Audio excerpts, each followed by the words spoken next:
Ayan.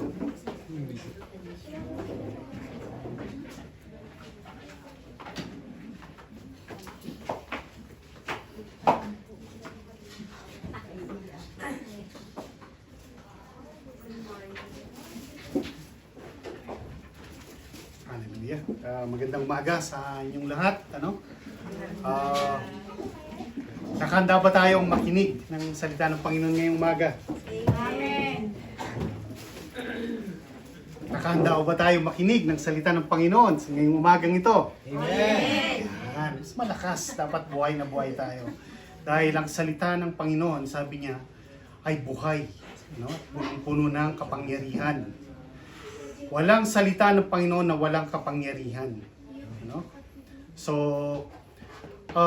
matutulungan niyo ako sa pagpipreach ng salita ng Panginoon sa inyong pakikinig.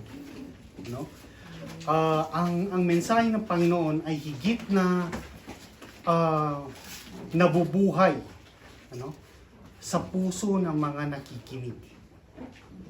Sabi ng salita ng Panginoon, dapat mabilis tayong makinig, mabagal tayong magsalita at mabagal tayong magalit. Dapat mabilis tayong makinig. Amen. Amen.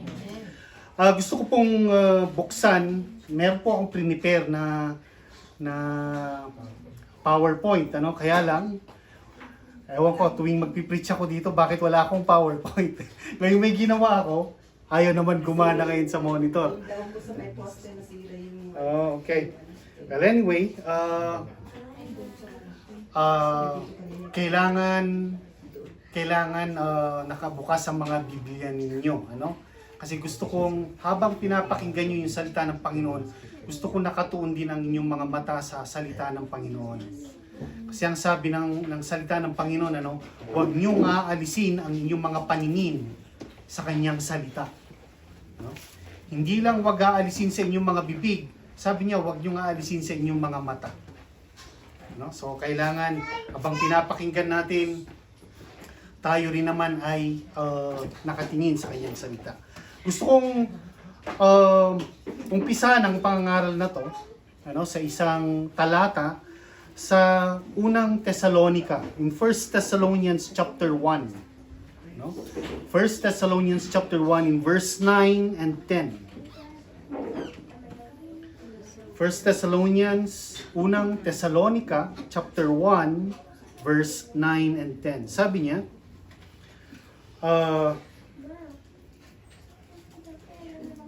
basahin ko muna sa English,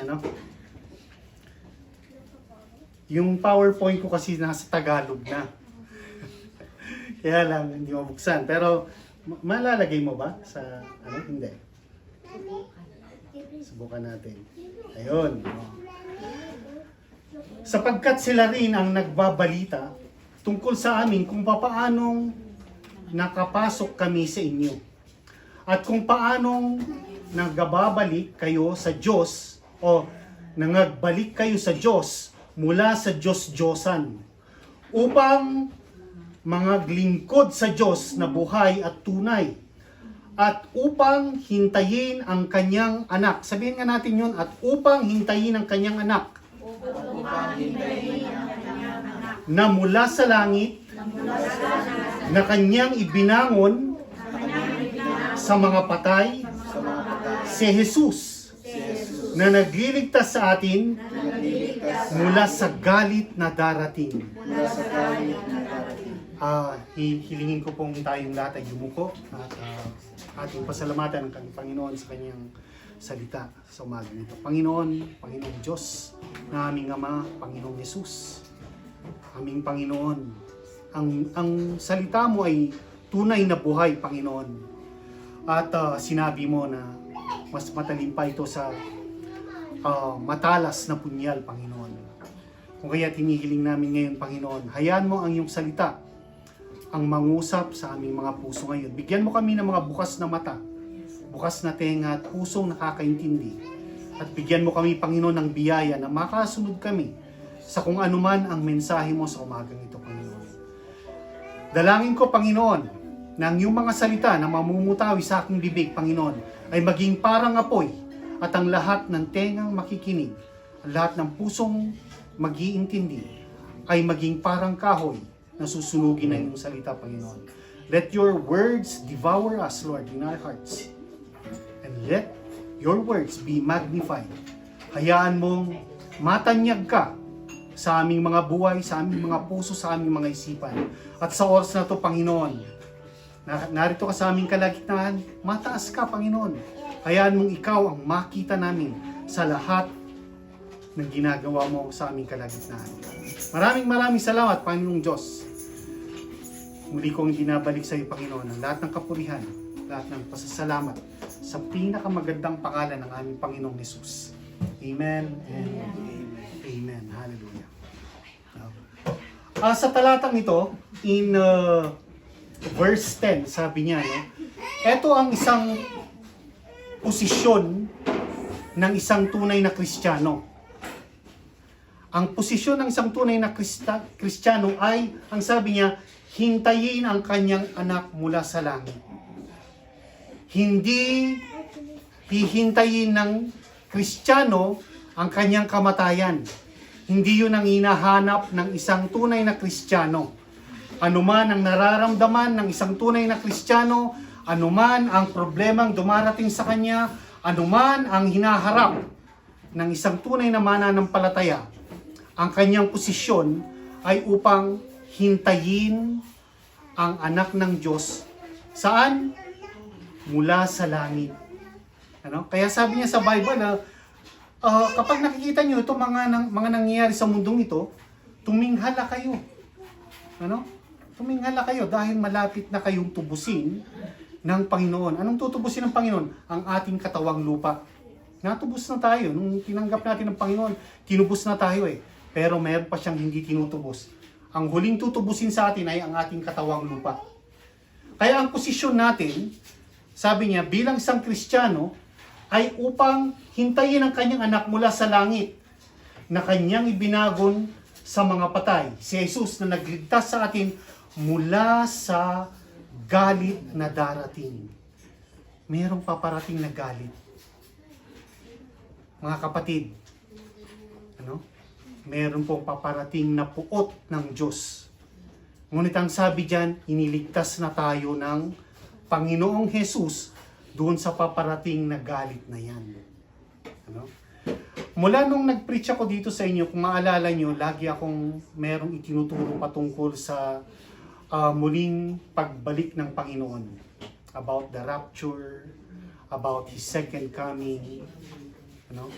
Pero kahit sa maraming ibang mga simbahan ng mga Kristiyano, hindi na pag-uusapan masyado kung ano yung puot na paparating. Gusto ko kayong bigyan ng larawan kung ano yung puot na paparating. Kung sa English, alam niyo ibig sabihin ito. Ito yung tinatawag na tribulation. Wala kayong mababasa sa Bible na kahit na isang talata na magandang sinabi patungkol sa tribulation. Ang pinakamagandang mababasa lang siguro natin patungkol sa puot ng Diyos ay ito ay magwawakas lamang ng 7 taon. 7 years. 3.5 years tribulation. The second 3.5 years is the Great Tribulation. Sukdulang pighati.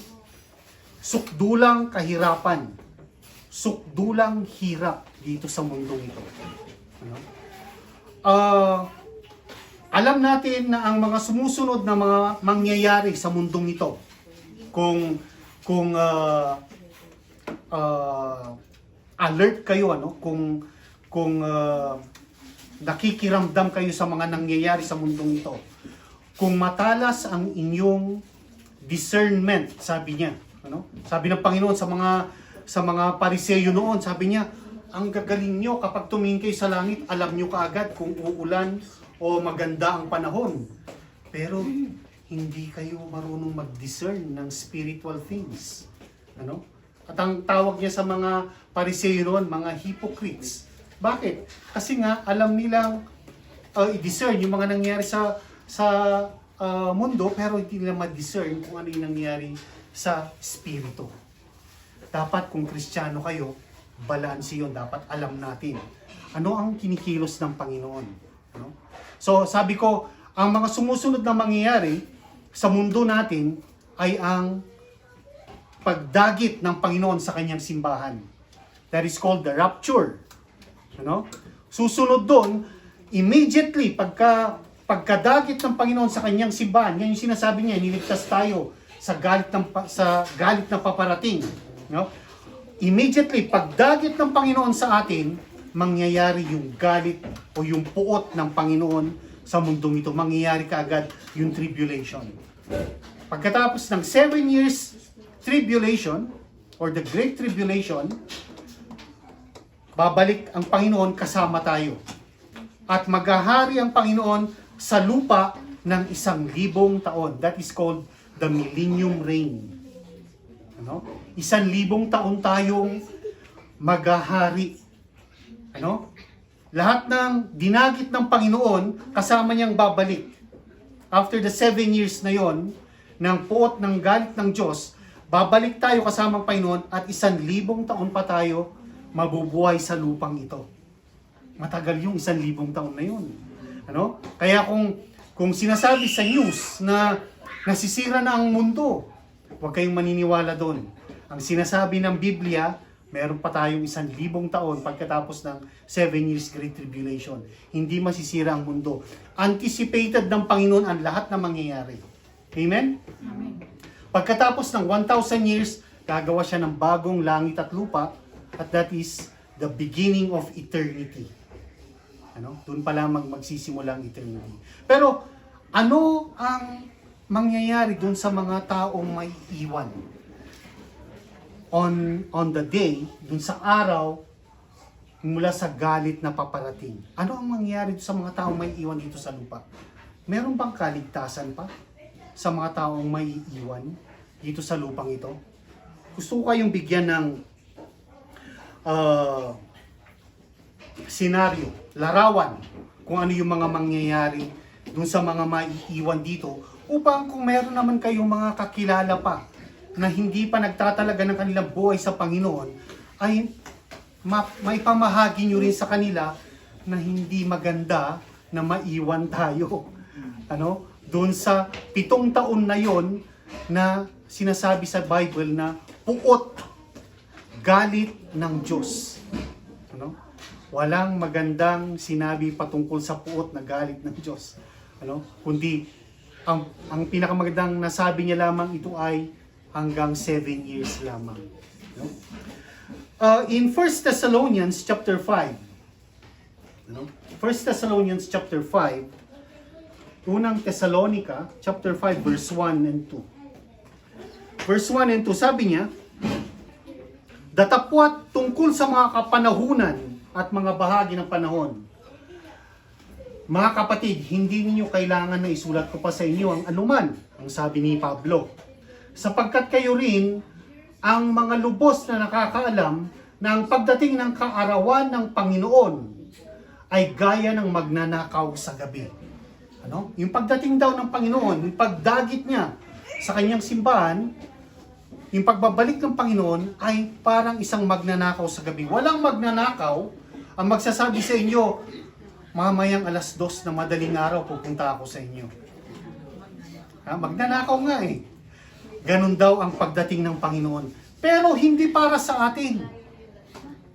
Ano? Hindi para sa atin yung pagdating ng parang isang magnanakaw, para sa mga hindi mananampalataya. Ano? Kaya purihin ang Panginoon dahil nandito kayo, alam kong nananampalataya kayo sa Panginoon. Hindi siya darating ng biglaan sa inyo. Amen? Amen. Although wala siyang sign na binigay kung kailan mangyayari ang lahat ng iyon, ang sinasabi niya, biglaan ang pagdating niya, at once na kinuha niya na tayo, susunod na kaagad yung galit ng Panginoon. Sabi niya, yung 7 taon na yon na galit ng Panginoon ay sobrang hirap. Sobrang hirap dito sa mundo. Ano? At ang tawag ni Moses dito, sabi ni Moses, ito ay araw ng kanilang paghihirap. Ang sabi sa Zephaniah, ito ay ang puot ng Panginoon. Ang sabi ni Pablo, ito ay ang galit ng Diyos na paparating. Yun, binasa natin kanina. Ang sabi ni Juan, sa Revelation, sabi niya, ito ay yung oras ng pagsubok. Oras ng pagsubok. Ang sabi ni Daniel in the Old Testament, sabi niya, ito yung panahon ng kabagabagan na walang katulad mula pa ng magkaroon ng bansa. Wala itong katulad. At ito ang sabi ng ating Panginoon in Matthew chapter 24, in verse 21 and 22. Matthew 24, 21 and 22. Sabi niya, sapagkat kung magkagayoy, magkakaroon ng malaking kapighatian. No? Sapagkat kung magkagayoy, magkakaroon ng malaking kapighatian. Matthew 24, verse 21 and 22. Sige, antayin natin. Ayan. Sapagkat kung magkagayoy, magkakaroon ng malaking kapighatian. Ano yung kapighatian? Ito yung hirap. Ano? Na ang gayoy, di pa nangyayari buhat sa pasimula ng sanlibutan hanggang ngayon. So mas matindi pa pala ito dun sa flood of Noah. Ano? Kasi sabi ng Panginoon, wala pang nangyayari buhat sa pasimula ng sanlibutan hanggang ngayon. At hindi na mangyayari kailanman. At malibang paikliin, ang mga araw na yon ay walang lamang makaliligtas. Datapwat dahil sa mga hirang, ano, ay paikliin ang mga araw na yon. Yan ang isang larawan na sinasabi patungkol sa puot ng Diyos na yon. Nung isinulat ni Juan ang aklat ng Revelations, ano? Sino na nakabasa ng aklat ng Revelation? Nakakatakot bang basahin ang aklat ng Revelation? Hindi dapat. Kasi ang sabi niya, pinagpala ang lahat ng nagbabasa ng salita dito sa propesiyang ito at sinusunod ang lahat ng mga nakasulat doon. Pagpapala. Alam niyo pag binasa niyo yung Revelation, merong 7 pagpapala na nakalagay doon kapag binasa niyo. 7 blessings. Ano? Tingnan mo ako, mabuksan mo yung Revelation chapter 1 verse 3. Hindi ako nagkakamali. Verse 3. Mapalad ang bumabasa at ang nakikinig ng mga salita ng hula at tinutupad ng mga bagay na susulat doon sapagkat ang panahon ay malapit na. Hindi nakakatakot, ano, ang Revelation. Pero tingnan ko lang, doon sa puot na paparating, ito yung mga ibang mga nakasulat. O ito yung mga senaryo na nilagay ni Juan. Ano? Babasahin ko yung iba, pakinggan nyo na lang. Ano? Wala doon sa slide kasi natin. Pero sabi niya, yung paglalarawan ni Juan doon sa Revelation, sabi niya, ang kapayapaan ay tuluyang mawawala. Once na kinuha ng Panginoon tayo mga Kristiyano, sabi niya, ang kapayapaan dito sa lupa ay mawawala. Malalang pagpapatayan ang magpapatugo ng lupa. Malalang pagpapatayan ng mga tao, magpapatayan ng mga matao. Asupre at apoy ang susunog sa lahat ng mga damo at tutupok sa ikatlong bahagi ng lahat ng mga punong kahoy. 1/3 of all the grass and all the trees will be burned, sabi niya, masusunog. Malalang kagutuman ang uubos sa lahat ng pagkain sa lupa. Ang mga ilog at dagat ay mamamatay sa polusyon at marami ang matutuyo sa sobrang init. Ikatlong bahagi ng mga tao ang mamamatay sa gyera at gutom at pananalasa ng mga mababangis na hayop. Lindol, bagyo at mga kulog at pagkidlat ang sisira sa maraming syudad. Babagsak ang mga bundok sa mga dagat at papatay sa ikatlong bahagi ng lahat ng lamang dagat. Malalaking alon sa dagat ang sisira ng karamihan sa mga barko. Malalaking bulalakaw ang mahuhulog mula sa langit. Uusok at kadiliman or usok at kadiliman ang magtatago sa liwanag ng araw at buwan. Mapanakit na mga insekto ang kikitil sa buhay ng marami. At mga sakit at epidemya ang papatay sa ikatlong bahagi ng mga tao sa mundong ito. Maraming tao, mayaman o mahirap, ang magtatago sa mga kuweba at nanaising mamatay na, ngunit ipagkakait ito sa kanila. Yan ay mga bahagi lamang na kinuha ko sa aklat ng Revelation na isinulat ni Juan. Yan ang isang paglalarawan ng mga mangyayari dito sa lupa ng 7 taon. Ano? Nakakalungkot na or parang nakakatakot at nakakalungkot na mapakinggan natin yung mga yun at sabihin ko sa inyo ito. Pero hindi tayo magtatagal doon. Ano? Dahil sa huli, mayroong magandang balita ang sinasabi ng Panginoon dito. Inilarawan ko lamang sa inyo para kahit papaano, alam nyo kung ano ang mangyayari doon sa mga maiiwan. Kung meron kayong mga mahal sa buhay, mga kaibigan, mga kamag-anak, na hindi pa nagtatalaga ng kanilang buhay sa Panginoon, dapat din nilang malaman na hindi maganda ang mangyayari sa lupang ito kapag kinuha na tayo ng Panginoon sa kanyang piling for 7 years ng 7 taon. Ngunit ang tanong, kailan mangyayari ito? Sabi nga kanina, para sa kanila, sa mga hindi mananampalataya, parang isang magnanakaw, ano? Sa gabi. Walang babala. Mangyayari at mangyayari. Bakit kailangan gawin ng Panginoon ito? Ano ang kadahilanan ng Panginoon? Bakit kailangan mangyari ang puot ng Diyos ng 7 taon?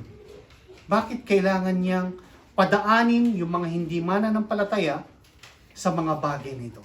Ibigyan ko kayo ng mga kadahilanan. Ano?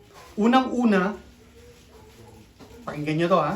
Unang-unang kadahilanan kung bakit merong tribulation na mangyayari for 7 years is upang pabanalin ang bansang Israel, ang mga Hudyo. Ang mga Hudyo mula nang inilabas ng Panginoon mula sa Ehipto, pinili niya maging tao niya mga ito, pinili niya maging bayan niya mga ito. Ngunit ang mga Hudyo, sadyang matitigas ang ulo. Parang tayong mga Kristiyano. Ano? Nakakita ng miracle ng Panginoon, sumamba, pagkatapos noon, nagreklamo, nagrebelde. Nung nakadanas uli ng hirap, lumapit uli sa Panginoon. Nung nabigyan ng kasagutan yung kahirapan, nagrebelde uli, tumalikod uli sa Panginoon. Pero palaging bumabalik naman sa Panginoon. Ano? Kung kaya naman, hindi makakasama ang karamihan sa mga Hudyo sa rapture. Maiiwan po sila. Ano? Kaya ang isang kadahilan kung bakit magkakaroon ng Great Tribulation sa mundo ay dahil may iwan ng Israel, ang bansang Israel, may iwan sila at sila'y pababanalin. Ito ang sabi niya sa Romans chapter 11. Romans 11 chapter 26 or chapter 11 verse 26 and 27. Romans 11 26 and 27. Sabi niya, at sa ganito'y ang buong Israel ay maliligtas. Mahal ng Panginoon ang bansang Israel. Ano? Ang sabi niya nga ang sino mang gagalaw sa Israel ay parang ginalaw nila ang aking mga mata. Ano? Mahal ng Panginoon ang bansang Israel, ang mga Hudyo, dahil kay Abraham na sumunod sa kanya. At ang sabi niya, sa ganito'y ang buong Israel ay maliligtas. Gaya ng nasusulat, magbubuhat sa Sayon ang tagapagligtas. Siya ang maghihiwalay kay Jacob ng kalikuan. At ito ang aking tipan sa kanila, pagkaalisin ko ang kanilang mga kasalanan. The Lord is going to purge Israel. Ano? Pipigain niya ito, magiging banal sila. Pababanalin niya ang mga Hudyo. Yan ang unang kadahilanan kung bakit magkakaroon ng tribulation. Pangalawa, sabi niya, to punish all the sinners, upang parusahan ang lahat ng makasalanan. No? Ang Diyos gusto nating isipin na ang Diyos ay Diyos ng pag-ibig. Amen? Pero alam nyo ba na kasama pa rin sa pag-ibig ng Diyos na yon ang kanyang pagpaparusa sa mga kanyang kaaway, sa mga taong ayaw sumunod sa kanya. So, ang pangalawang kadahilanan kung bakit kailangan mangyari ang tribulation ay upang parusahan ang lahat ng mga makasalanan. Buksan mo ngayon Romans chapter 1 verse 18. Romans chapter 1 verse 18. Sabi niya, sapagkat ang puot ng Diyos ay nahahayag mula sa langit, laban sa lahat ng kasamaan at kalikuan ng mga tao, na mga sinasawata ang katotohanan ng kalikuan. Ano? Iniquity. Kaya nga, kung nakikinig kayo, yung mga kaibigan ko sa inyo dito sa Facebook, ano, kung magkakaroon kayo ng pagkakataon, pakinggan niyo yung mga mensahe ko, mensahe ng Panginoon. Mula nung nag-preach ako dito, actually, nagsimula na doon, tuloy-tuloy yung mensahe ng Panginoon patungkol sa paano tayo mabubuhay nitong mga panahon na to. Tuloy-tuloy yun yung aking itinuturo sa mga may tenga, sabi nga sa Bible, those who have ears to hear, let them hear. Pero yan ang isang sinasabi niya. Ang Diyos, sabi niya, hindi kailanman palalampasin yung mga nagkasala. Hanggat hindi lumalapit ang isang tao sa Panginoon, hindi siya makakaligtas sa puot ng Panginoon. God is a just God. God is love, but God is a just God. Kaya nga, maging ang kanyang anak na kinuha ang lahat ng ating kasalanan. Nung kinuha ng Panginoong Hesus ang lahat ng ating kasalanan, maging ang Diyos Ama, tinalikuran niya ang kanyang anak. Tumalikod siya dahil sa kasalanan na yun. Pero matapos sabihin ng Panginoon, tapos na, it is finished. Tinanggap ng Panginoon, ng Diyos, ang kanyang anak, kasama tayong lahat sa kanyang pagkabangon on the resurrection from the dead. Amen? Pangatlo, bakit kailangan magkaroon ng tribulation?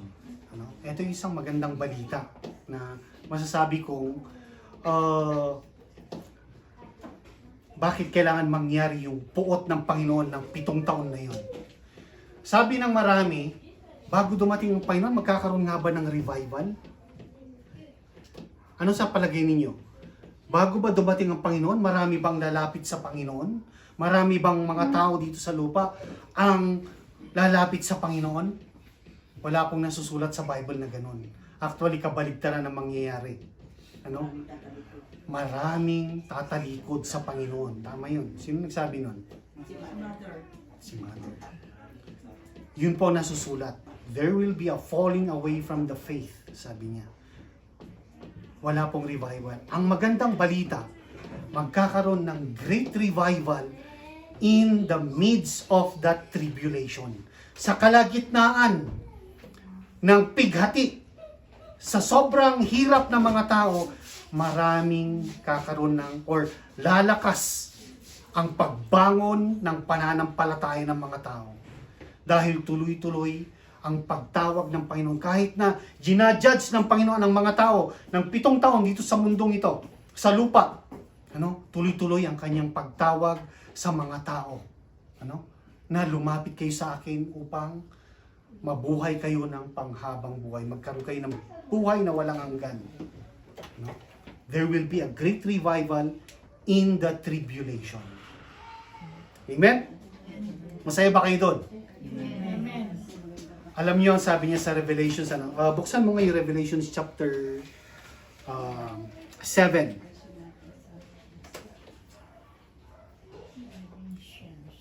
Revelation chapter 7 verse 2 hanggang 4. Ito ang sabi ni Juan, nung kinuha ng Panginoon. Si Juan, nung sinusulat niya yung Revelations, nandun siya sa Isle of Patmos. Tinapon siya sa kulungan. Sa kulungan na yon, kung saan nasa malayong lugar siya, ng kulungan na yon na isulat niya yung Revelation. Kinuha siya ng Panginoon sa langit at nakita niya yung lahat ng mangyayari. Ito ang sabi niya, in Revelation chapter 7, at nakita kong umakyat sa gawing silangan.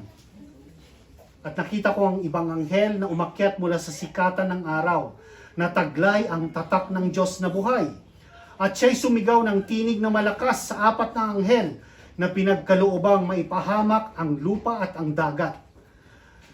Na nagsasabi, huwag niyong ipapahamak ang lupa or huwag niyo munang sasaktan ang lupa, kahit ang dagat, kahit ang mga punong kahoy, hanggang sa aming matatakan ang kanilang mga noo, ang mga alipin ng ating Diyos. At narinig ko ang bilang ng mga natatakan na 144,000 na natatakan sa bawat angkan ng mga anak ni Israel. On that day, yung tribulation na yun, sabi niya, merong 144,000 na mga Hudyo ang mag-preach ng gospel.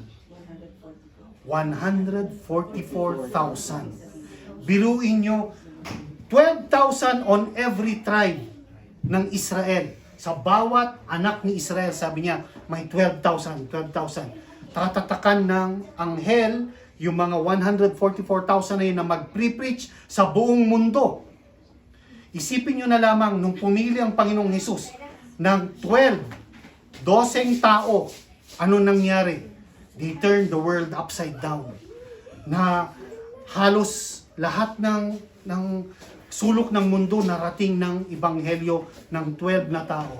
Try to imagine, 12,000 per every tribe. Gaano karami ang maliligtas? Gaano karami ang makakarinig ng ebanghelyo? 144,000 Jews ang mag-preach ng gospel. Verse 9, tingnan mo sa verse 9. Tanong tayo sa verse 9. Revelation chapter 7 verse 9. Sabi niya, pagkatapos ng mga bagay na ito ay tumingin ako at narito ang isang lubhang karamihan na di mabilang ng sinuman na mula sa bawat bansa at lahat ng mga angkan at mga bayan at mga wika na nakatayo sa harapan ng luklukan at sa harapan ng kordero na nangadaramtan ng mapuputing damit, nadamitan sila ng mapuputing damit at may mga palma sa kanilang mga kamay. Goes to verse 13. Verse 13. At sumagot ang isa sa matatanda na nagsabi sa akin, ang mga ito na nagsasabi sa akin, ang mga ito na daramta ng maputing damit ay sino-sino at saan nagsipanggaling. Sabi nung kausap ni Juan, sino itong mga to? Ang dami-dami, hindi mabilang. Verse 14. Sabi niya, at sinabi ko sa kanya, sabi ni Juan, Panginoon ko, ikaw nakakaalam. At sinabi niya sa akin, ang mga ito ang nanggaling sa malaking kapighatian at nangaghugas ng kanilang mga damit at pinaputi sa dugo ng kordero. Pero inyo, ang dami palang maliligtas pagdating ng tribulation na yon. Yung mga maiiwan, yung mga kakilala nyo na hindi nyo na-sharean or na-sharean ninyo pero hindi nakinig, meron pa silang pag-asa. Kung hindi pa sila naligtas doon sa 144,000 na mag-preach ng gospel sa time na yun, wala na silang pag-asa talaga. Amen. Talagang ayaw nilang maligtas. Pero sabi niya, binasa natin in verse 7 kanina, hindi mabilang ang maliligtas, ang nanggaling sa malaking kapighatian. They came out from the great tribulation, ang sabi niya, because of the preaching of the 144,000. Ngayon, kung hindi pa hindi pa makontento ang mga tao sa 144,000 na mag-preach na yon, meron pang isinugo muli ang Panginoon na kanyang dalawang sugo, kanyang dalawang witness, sabi niya. Yung kanyang dalawang saksi in go to chapter 11, Revelation chapter 11 verse 3.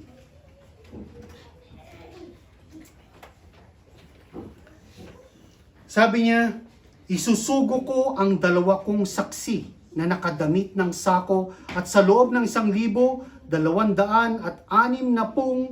araw ay pahayag nila ang mensaheng mula sa Diyos.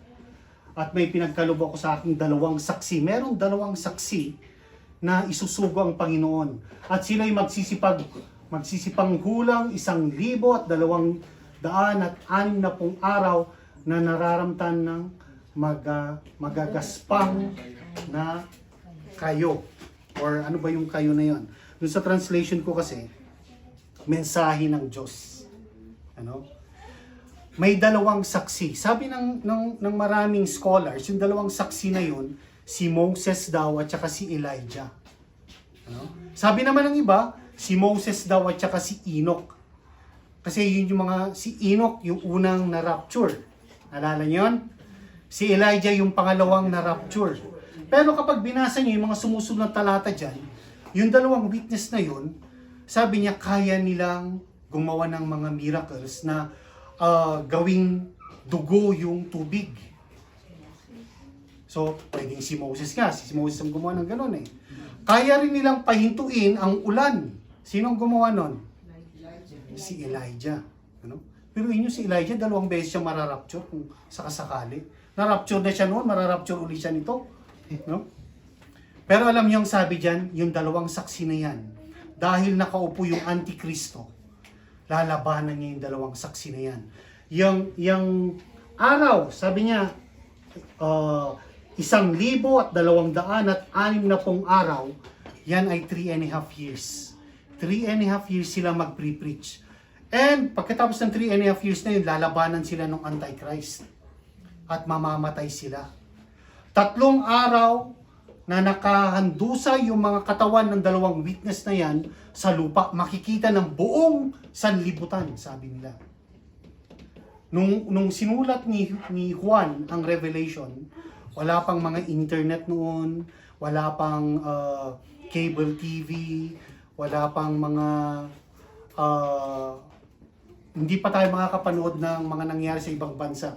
Pero ngayon pwede na mangyari yan. Makikita raw ng buong mundo yung 2 bangkay na yan, hindi nila ipalilibing. Sa sobrang galit nila sa 2 saksi na yan, magagalit ang mga tao, hindi nila ipalilibing. For 3 days, nakahandusa yung 2 bangkay na yan sa lupa. But on the 3rd day, sabi niya, pagkatapos ng 3 araw, tatawagin sila ng Panginoon. Umakyat na kayo dito. Bigla silang babangon. Ano? Bago sila tawagin ng Panginoon, nung namatay yung 2 witness na yan, basahin nyo na lang sa inyong mga tahanan, ano? Nung mamatay yung 2 witness na yan, magbibigayan pa ng regalo yung mga tao. Magsasaya sila. Pero, bubuhayin sila ng Diyos, mararapture uli sila, babangon sila, aakyat sila sa langit, magugulat ang mga tao. Sabi niya. Pero 3.5 years sila mag-preach uli ng gospel, mensahe ng Panginoon. So napakabuti ng Panginoon. Sabi niya sa kanyang salita, kahit isa ayaw niyang merong mapahamak. Pero sadyang ang puso ng tao ay matigas. Maraming laban talaga sa kanya. Ano? Kahit na nandun na sila sa 7 years, Great Tribulation na yon, marami pa rin ang hindi tutugon sa mensahe ng 144,000 at mensahe ng 2 witness. Kaya magsusugo pa uli ng isang mensahero ang Panginoon. Go to chapter 14. In chapter 14, in verse 6 and 7, verse 6 and 7, Revelation chapter 14, verse 6 and 7, at nakita ko ang ibang anghel na lumilipad sa gitna ng langit, na may mabuting balita na walang hanggan upang ibalita sa mga nananahan sa lupa at sa bawat bansa at angkan at wika at bayan. May isusugo pa uli ang Panginoon na isang anghel. Ano? Para ipamahagi ang mabuting balita. At sinasabi niya ng malakas na tinig, matakot kayo sa Diyos at magbigay kalwalhatian sa Kanya sapagkat dumating ang panahon ng Kanyang paghatol at magsisamba kayo kayo sa gumawa ng langit at lupa at ng dagat at ng mga bukal ng tubig. Kung kulang pa yung 144,000 na preachers at 2 witnesses na mag-preach for 3.5 years, magsusugo pa ang Panginoon ng anghel na sisigaw sa lupa, magsisi na kayo, sambahin ninyo ang Diyos. Ano? Ganyan kabuti ang ating Diyos. Amen. Kaya lang, yung panahon na yan, tulad ng sinabi ko, walang mabuting sinabi sa Bible patungkol sa Great Tribulation na yon. May pag-asa pa rin maligtas yung mga may iwan, pero napakahirap. Dahil ang nakaupo sa panahon na yon ay yung Antikristo. At kung wala kang tatak ng Antikristo, kung hindi ka magpapatatak sa iyong noo o sa iyong kanang kamay ng tatak ng Antikristo, hindi ka pwedeng bumili, hindi ka pwedeng mag-aral, hindi ka pwedeng magpa-ospital. Napakahirap. Pugutan ng ulo ang kaligtasan ng marami. Marami ang mamamatay ng mga Kristiyano. Ang pang-apat na kadahilanan nung tribulation na yun, yung pang-apat, hindi dahil Great Tribulation yun, ay mawawala ang mga Bible. Hindi. Tuloy-tuloy ang mga Bible.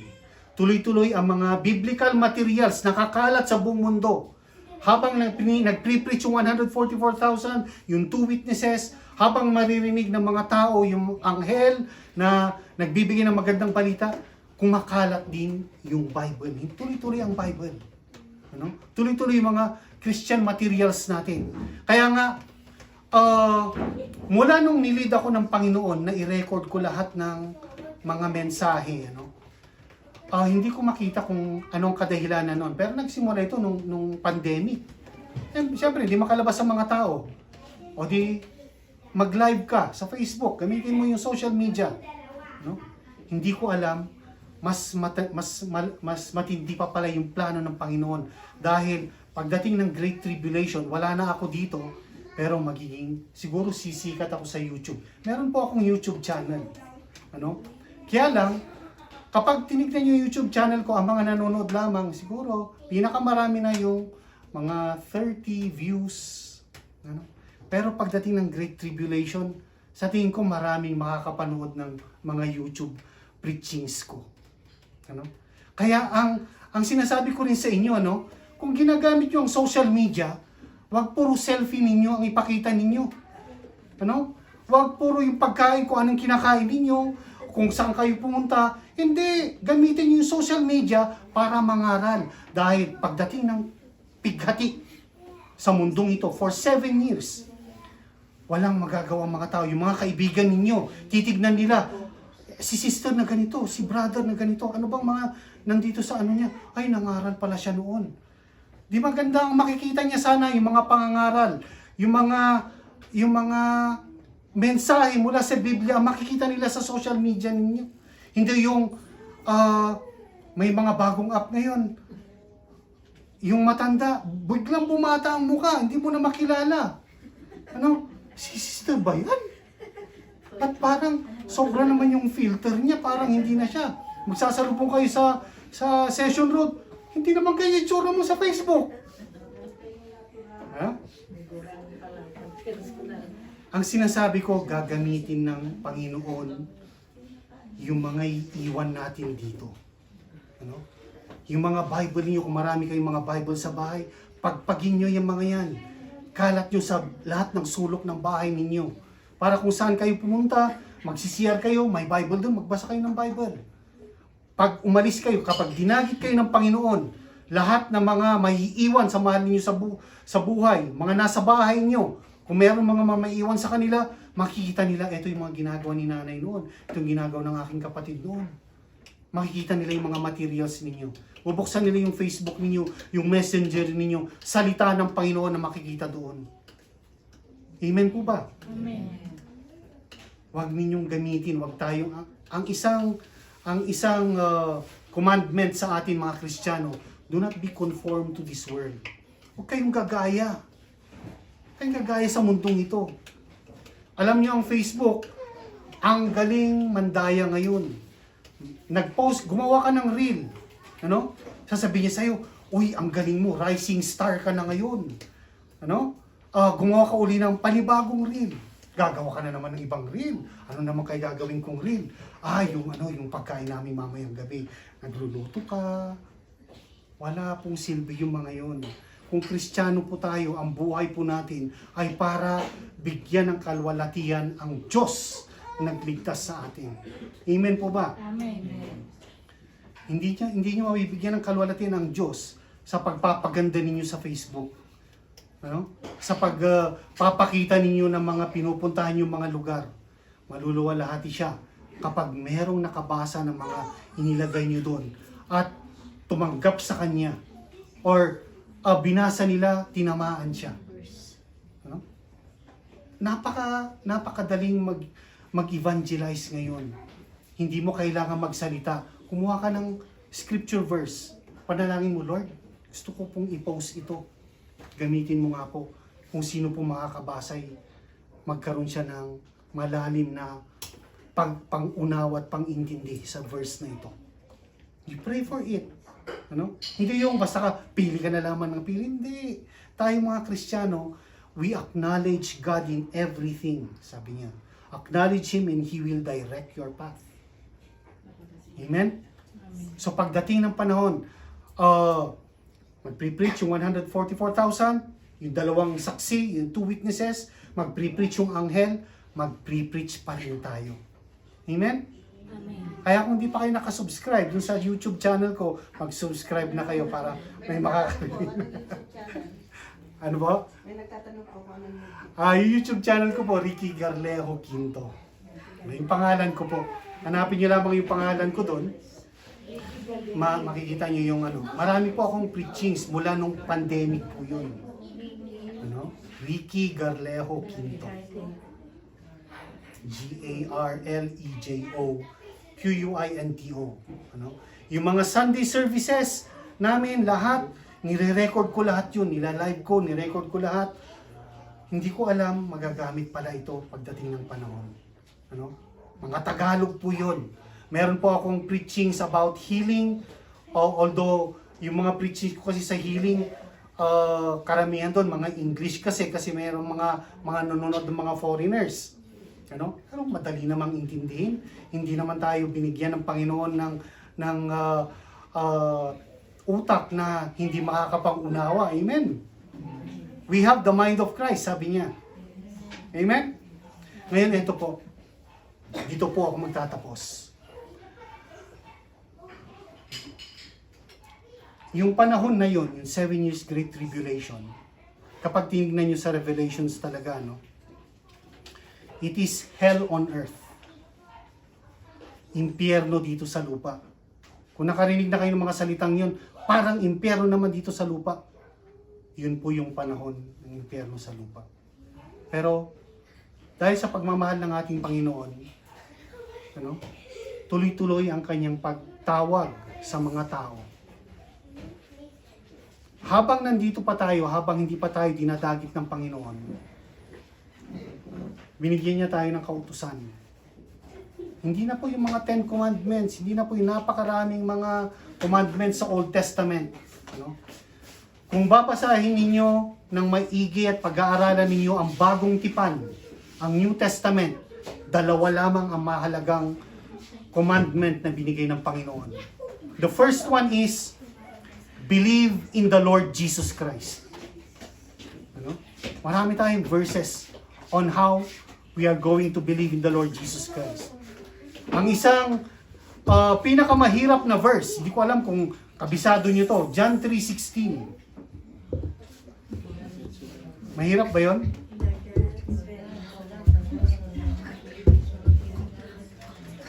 Yan po ang memorize na scripture verse sa buong mundo. Amen? Meron akong shinare ng isang Chinese noon. Sabi niya, John 3:16, sabi niya, kaya kong sabihin yan in Chinese. Ha? John 3:16, that whosoever believes in Him will not perish but will have eternal life. Yun lamang po. Unang commandment sa ating mga Kristiyano na dapat yung ipamahagi sa marami is that they need to believe in the Lord Jesus Christ. Walang ibang kaligtasan kundi ang pananampalataya sa Panginoong Hesukristo. Kung hindi nila kayang manampalataya sa Panginoong Hesukristo, mananampalataya sila sa Antikristo. Yun lamang po. Pangalawa, ang sabi niya, a new commandment I give unto you. Bagong commandment ang bibigay ko sa inyo, sabi ng Panginoong Hesus. Sabi niya that you love one another as I have loved you. Ibigin ninyo ang inyong kapwa tulad ng pag-ibig ko sa inyo. Paano ba tayo inibig ng Diyos? Binigay niya kanyang buhay. Amen? Yung unang commandment in the Old Testament, love your neighbor as you love yourself. Pero maraming tao ang they do not love themselves. Kaya nagpapakamatay sila. Ano? Kaya ang sabi ng Panginoon, a new commandment I give unto you. Love your neighbor as I have loved you. Dalawa lamang po. Tandaan niyo yun. Ipamahagi natin ito sa mga mahal natin sa buhay. Ayaw natin meron maiwan sa kanila. Although, tulad nung sinabi ko kanina, bago dumating ang Panginoon, bago tayo dagitin ng Panginoon, marami ang tatalikod sa pananampalataya. Pero huwag tayong titigil dahil may pangako ang Panginoon. Manampalataya ka sa akin at maliligtas ka at ang iyong sambahayan. Ang hawakan po natin ang salita ng Panginoon. Amen? Ang ating posisyon ay upang antayin ang anak ng Diyos mula sa langit. Habang inaantay natin ang anak ng Diyos mula sa langit, meron po tayong dapat gawin. Pamahagi natin yung dalawang kautusan ng Panginoon. Ano yung dalawang kautusan uli na yun?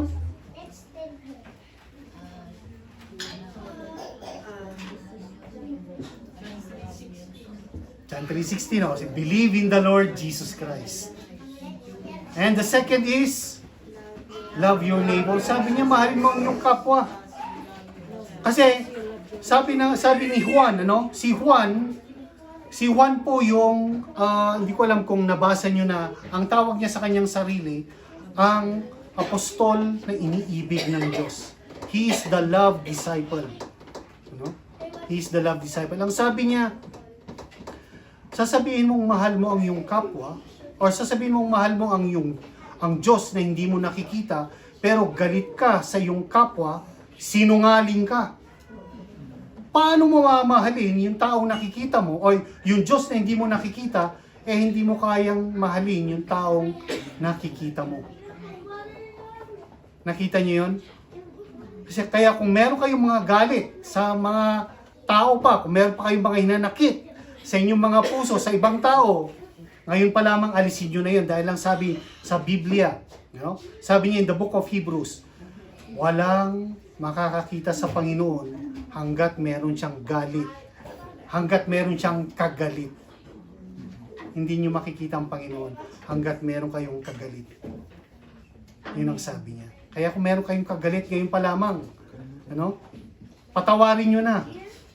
Alisin niyo na. Hindi ko sinasabing makipagbalikan na kayo, pero ang sinasabi ko, patawarin niyo na. At ibig sabihin ng patawad ay talagang kinalimutan niyo na.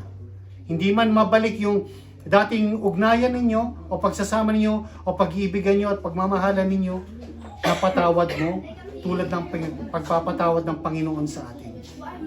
Amen? Amen. So yun po ang mensahe sa atin ng Panginoon sa umagang ito. Sana'y hindi kayo natakot sa mangyayari doon sa mga may iwan dito sa lupa. Merong pag-asa. Pero habang hindi pa nangyayari yun, meron tayong pag-asa na maglingkod sa ating Panginoong Diyos.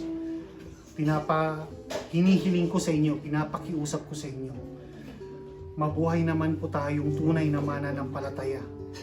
Mangaral po tayo.